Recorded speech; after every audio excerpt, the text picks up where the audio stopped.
Hey guys, and welcome to the first episode of the first series Indie Review.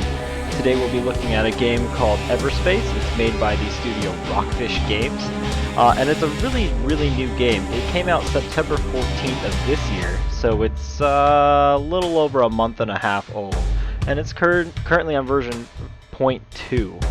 It's an early access game, so I realize a lot of people probably have their doubts about purchasing this game, and that's kind of what this series is about. It's letting you see what the gameplay is like, whether or not you'll like the game, before you spend your money on something that's early access, that you don't necessarily know what you're getting into.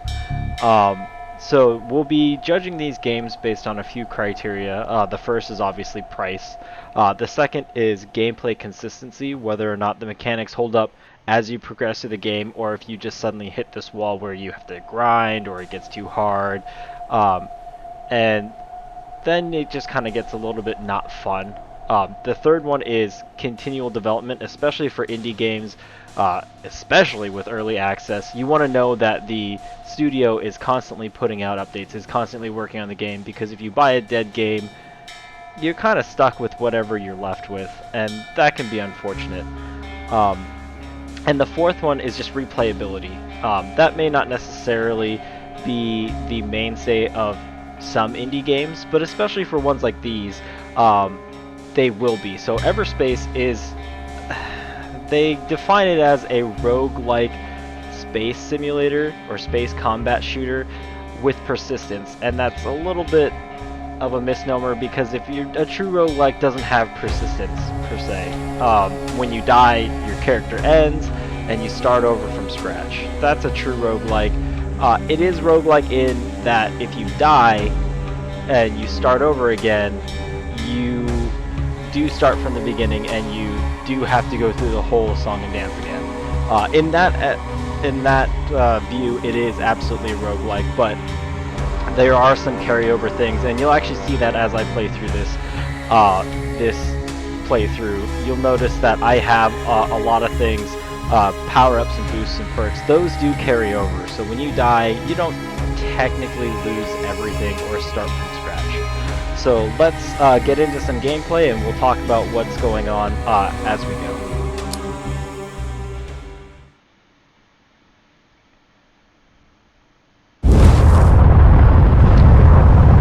Okay, oh, that's right, I am in the middle of a game.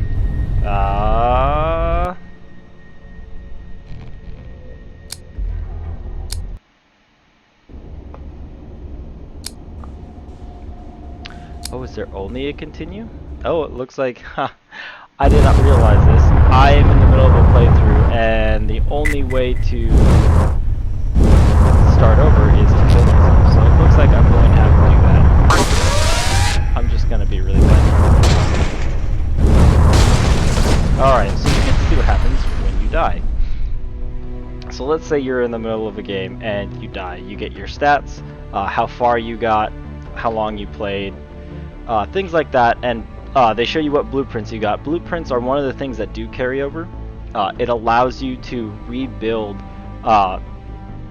weapons and gadgets and things like that, and it makes it so that you don't have to find them. Typically on your first playthrough, you won't have anything. You'll be able to build very basic things, but you won't be able to build a lot of things. As you find blueprints, you can collect the parts that you need and then build them, so you don't have to chance finding them, which can be kind of nice. So let's go back to the hangar.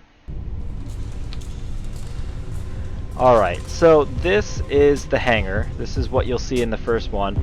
This is actually a really exciting time for this game. So what's happened is, originally when they first released, I believe version 0.1.4, so that's not 1.4, that's 0.1.4, they had just one ship,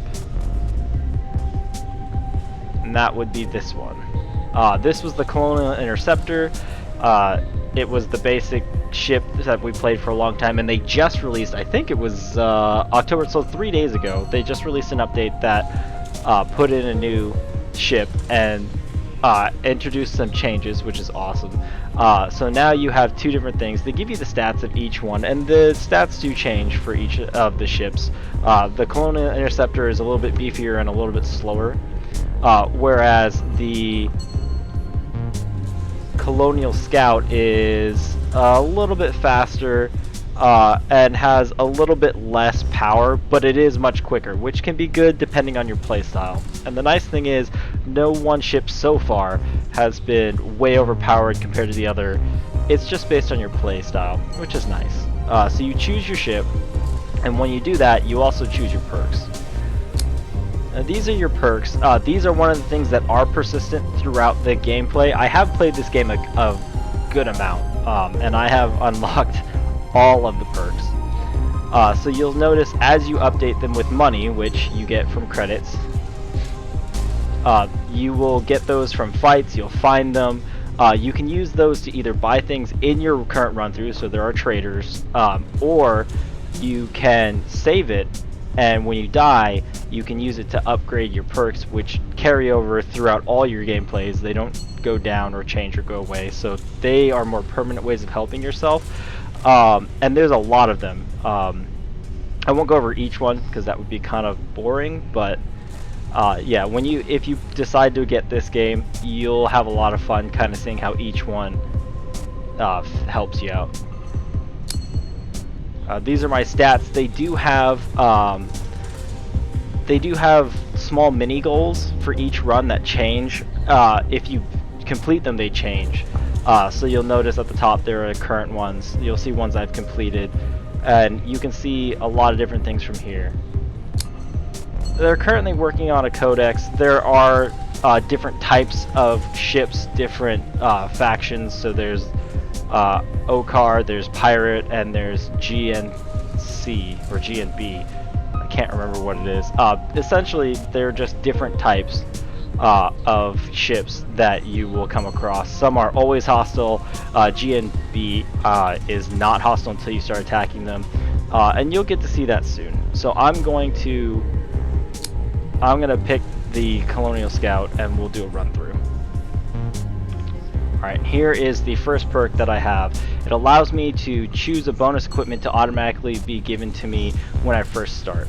And this is great because it's from the stuff that I got from the last time. I don't like these. Let's try something else. Oh, I don't like these either. Alright, sure, let's go with that.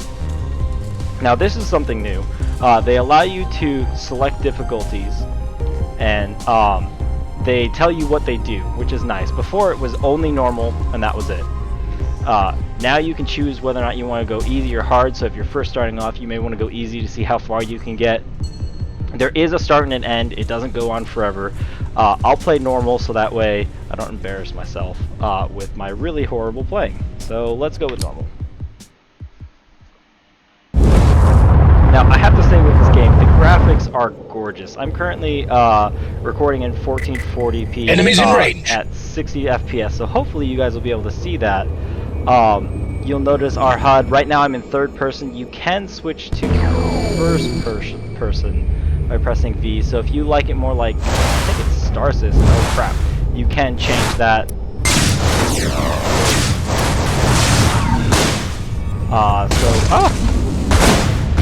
You can change that. That's where I was talking about. It is either first or third. I like playing in third so I can keep situational awareness, but it really is up to you. So it is GNB. There is one faction, and here's an outlaw / pirate. That is another faction, and here is a drone. So you can have drones. There are items that you can use, and they will do a lot of different things. So there are ones that will boost you. There are ones that will fight for you. You get to explore that later on. Let's see. I don't currently have any probes. So normally, what you'll do is you'll want to scan things. So let's see if I can build them yet. Scanning probe. So this is the part where you'll get to explore a lot. There are a lot of different devices. All of these I can craft because I found those blueprints. You'll find those as you go on, and you you'll find that there's a fairly diverse amount of things. I actually really enjoyed how much diversity there was in a game that is in early access and has only been released for a month and a half. I think they probably worked on this for a fair amount of time before they released it, which I have to say I appreciate. There are plenty of times where studios will just release whatever they have right away, and they don't think, oh well, it's about the experience. They're just wanting to put something out there and hope to catch as much as possible. It doesn't feel like that with this game. This game, it definitely feels like they wanted to work hard on it and then release a nice product before they actually just went to work on fleshing it out. So the whole gameplay experience is actually pretty darn refined already. Alright, so now it's time to jump to the next section. You can just do this by looking at the little jump coordinates. Now this is where I was saying it's like FTL. This is like cut and paste from FTL. You choose your paths along each one. You can see what each location has in store for you. I'm going to go to this one because it's got a service station. And you travel from, I guess, system to system to system in each sector until you get to the last sector. The playthrough would be pretty long if I went through each and every single one to the end of the sector. I'd say each playthrough, depending on how much fighting you do, how much scavenging you do, will probably take anywhere from an hour and a half to complete one run through if you beat it. And if you do beat it, right now there's only 6 sectors and that's it. It stops after that, which I suppose is kind of short, but honestly an hour with each playthrough is nothing to sneeze at. And with the replayability of this game, I don't find it too boring. I would actually say because it's so different, and now that there's a new ship, and I believe they scuttled some weapons and added other ones, I think you'll find that you get a fair amount of playtime on it. I don't know what my hour count is for this game right now, but it's pretty high. I've had a lot of fun with this.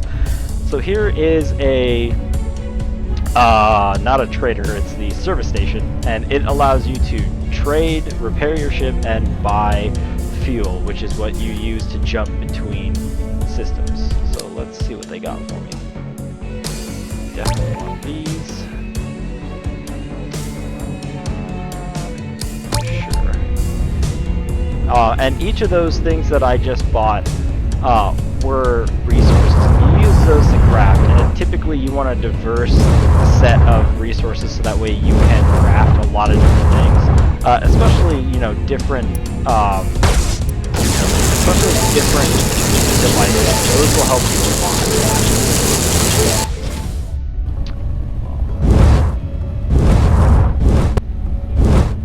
So this is pretty much what you'll be doing on each of the systems in every sector until you get to the end. And I'm not going to spoil the end for you because it's pretty fun, and I think that it'll be fun for you if you choose to get this to find out for yourself what you have to do to beat the game. So I'm just going to leave that, and I'm going to fly around. I'll do some crafting, I'll do some fighting, see what it's like, and then I'll end the review and let you decide for yourself.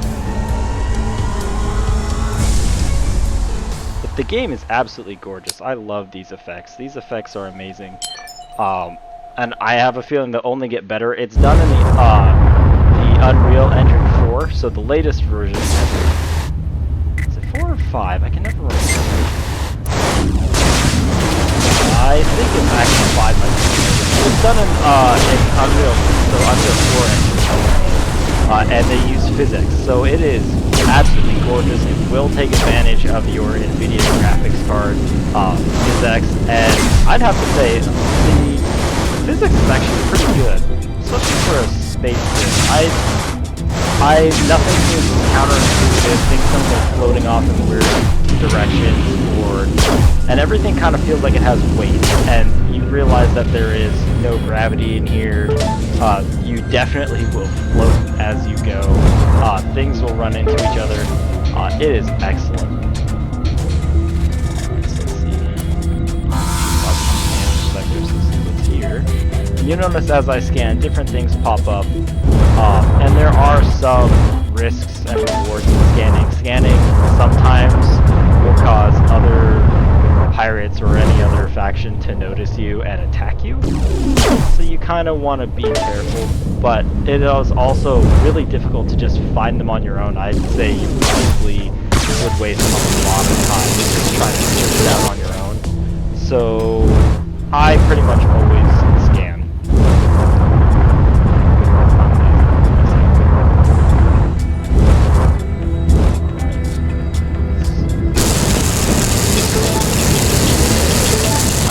As I get scrap and different things, it's telling me that I can craft new items. Let's see if I can craft a new weapon. I could, but nothing I really want.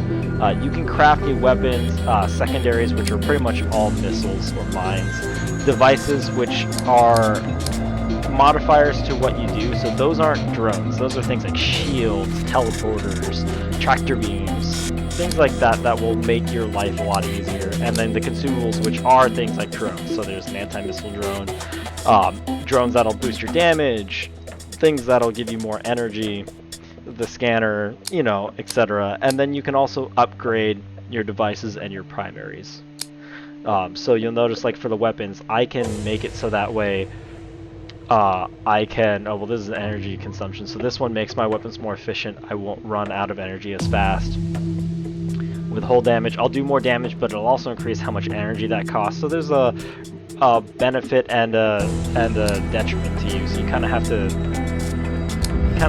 decide for yourself. And you'll notice at the bottom of my reticle there is a green bar. That is actually energy. You'll see as I fire my weapon, I lose energy. So when they say energy consumption is up, that's what they mean. How fast that bar depletes. And it'll go back up over time, but obviously in a fight you don't want to be not able to shoot, so. Let's see. What else is right here? Alright, so let's pick a fight so you can see what's going on. So this is G&B. They're typically not hostile unless you fire on them like this. This could be a sticky situation here. And you have to fight for your life. This. They're onto me.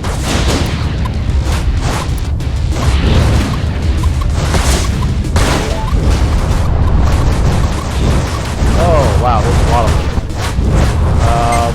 So yeah, and the nice thing is, or the weird thing is, there's no persistence from sector to sector. So while I may have picked a fight with G&B on this sector, if I just jump to the next spot,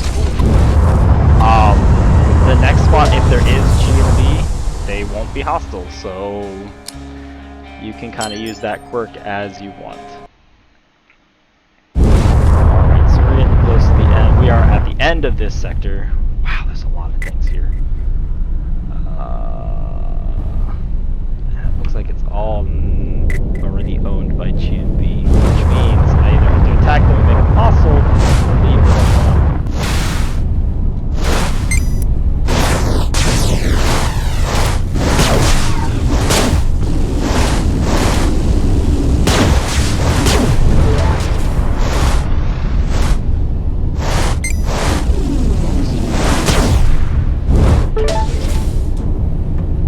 Alright, and actually, I think I need to scan. I bet you there's a lot of stuff here.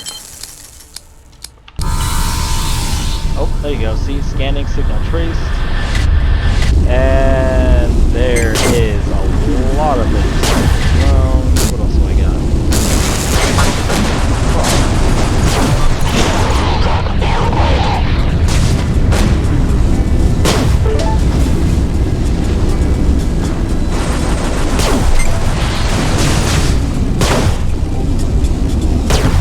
Game, set, and match, as the old Earth expression goes. Alright, let's grab some of these things, and then I will end this sector, and we'll go review the rest of this game. Alright, this is the jump gate. There's one at the end of every sector, and you essentially just have to fly into it to jump. They recently changed this. I don't really like the changes, but I don't know. I guess it was causing problems, or it was making things unfair. Alright, now we're in Sector 2. The difficulty just goes up as you get to each sector until you hit 6, and then you have to beat the game. Let's go back to the main menu and we'll review over what we just saw. So, let's go over the criteria. Whoa, that was weird. Money. What does this cost? It costs $30 right now. That's pretty steep for an early access that's not even in its version 1.0, and I realize that. But in the time that it's been out on the market, I think it's had a sale.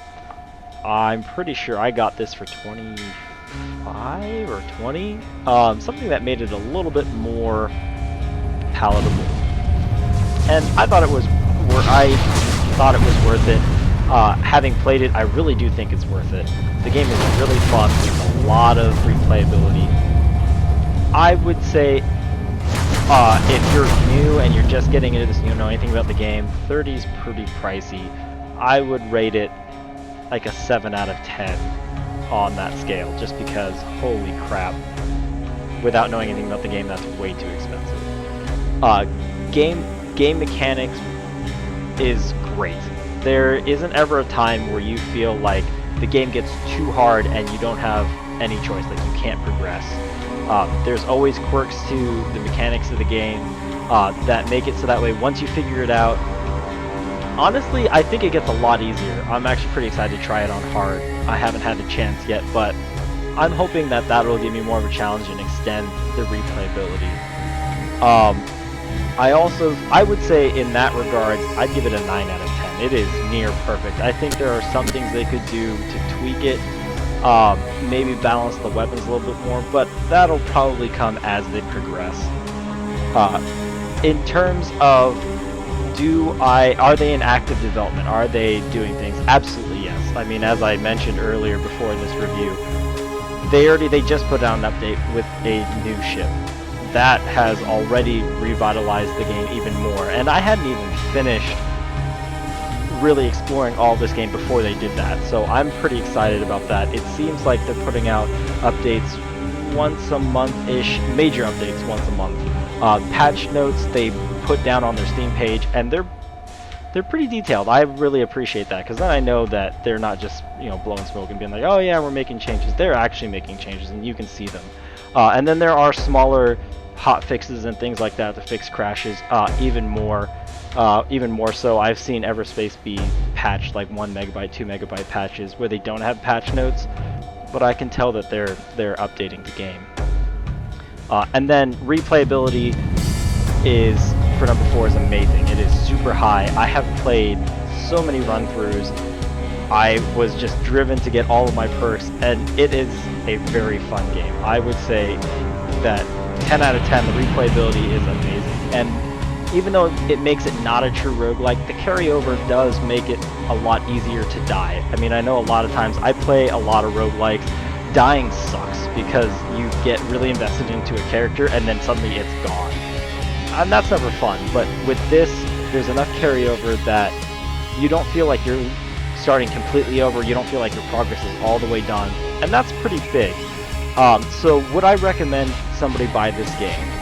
Absolutely. Even if you're not into space sims or space combat, it feels a lot more arcade shooty than, like Eve or Star Citizen or any number of those kind of space sim games. The music is amazing, the graphics are amazing. If you're looking for something that will give you hours and hours of entertainment, this is totally worth it for $30. I would say I would put my stamp of approval on this one and go for it, guys. Absolutely. And take a look at their webpage, take a look at their Steam page. I'll link those down below in the description so that way you guys can take a look at it before you start. I hope you really enjoyed this segment. If you did, let me know. Let me know what you might like to see or hear about in other reviews, so that way I can, tailor them more and give you more of the information you're looking for. If you did like this, please subscribe and like the video. I am probably not going to be having regular updates right away as I try to choose which indie games should be reviewed. I don't really want to review terrible games, but at the same time, I also do want regular coverage of a wide variety of indie games. So we'll see where that goes. Just subscribe and you'll get updates on whatever I'm doing, and hopefully I'll have another one out soon. I hope you enjoyed this, and I will see you next time.